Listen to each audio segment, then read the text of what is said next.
தர்மம் செய்வது முக்கியம் என்பதைக் கேட்டு வளர்ந்த ஒரு சிறுவனின் கதை இது. ஒரு நாள் அவன் வீட்டிற்காக பால் வாங்கச் செல்லும்போது வழியில் ஒரு வயதான யாசகரைப் பார்க்கிறான். அவருக்கு பையிலிருந்த சிறிய தொகையைக் கொடுத்தான். எண்ணிப் பார்க்காமல் கொடுக்கும் அளவிற்கு உதவி செய்யும் மனதைக் கொண்டவன்.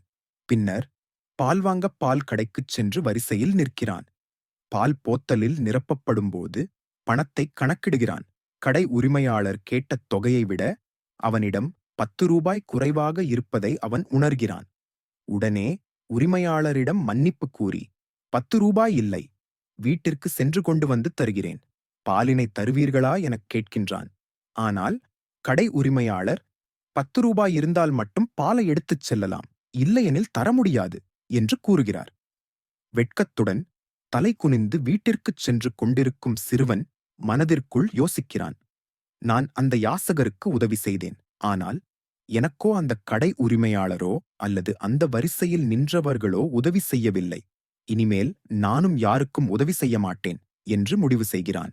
இக்கதையில் இந்த சிறுவனின் முடிவினை பார்வையாளரான உங்களிடம் விட்டுவிடுகிறேன். கூறுங்கள், இங்கு அவன் எடுத்த முடிவு சரியா, தவறா என்பதை